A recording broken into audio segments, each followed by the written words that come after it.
पता है, अब तुम मुझे याद नहीं आते।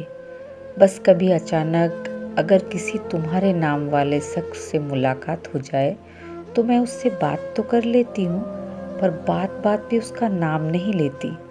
तुम्हारे नाम की दुकानें, इश्तिहार, पोस्टर, बोर्ड्स सड़क के किस कोने में है, मुझे आजकल सब कुछ याद है। ये कायनात भी कितनी कोशिशें करती है ना मुझे तुम्हारी याद दिलाने की, क्योंकि तुम मुझे याद नहीं आते।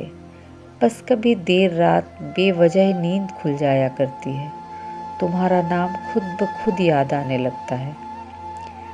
अब तुम्हारी व्हाट्सएप प्रोफाइल पिक्चर मुझे नहीं दिखती।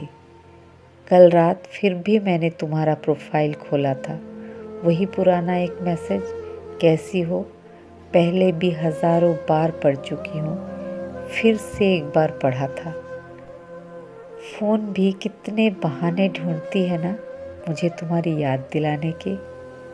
बस कभी बीच सड़क पे तो कभी पोहा का प्लेट देखकर, कभी टीवी पे सिद्धार्थ मल्होत्रा को देखकर, कभी पौधों में पानी डालते हुए, कभी तुम्हारे किसी फेवरेट गाने को सुनकर, तो कभी उस चाँद को देखते हुए, कभी बीज बाजार में तो कभी छोले बनाते हुए, कभी जलते बुझते उस लाइट को देखकर, तो कभी छत के उसी कोने पे खड़े होकर जहाँ तुमने मुझे ठीक रात के 12 बजे हैप्पी बर्थडे कहा था।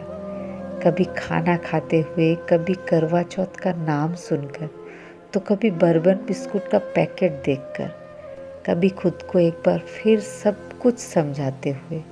लेकिन तुम मुझे अब याद नहीं आते।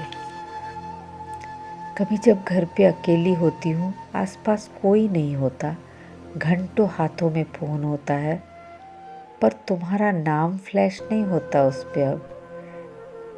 कभी वही शिकवे शिकायतें, वही लड़ाई, वही झगड़े, वो तुम्हारा बात बात पे मुझ पे शक करना, वो तुम्हारी झूठी कस्में, वो बिना बात की बातें, वो तुम्हारा खाना बनाना और मुझे एक पिक भेज देना, वो मेरा कहना तुम मुझे छोड़ के तो नहीं जाओगे ना, सुनकर तुम्हारा गुस्सा हो जाना, वो प्यार से बिल्लो कह के पुकारना, कट्टो कहना। बस तसल्ली इस बात की है कि अब तुम मुझे याद नहीं आते। सच में तुम मुझे याद नहीं आते, क्योंकि याद करने के लिए उसे भूलना भी तो ज़रूरी है ना, है ना।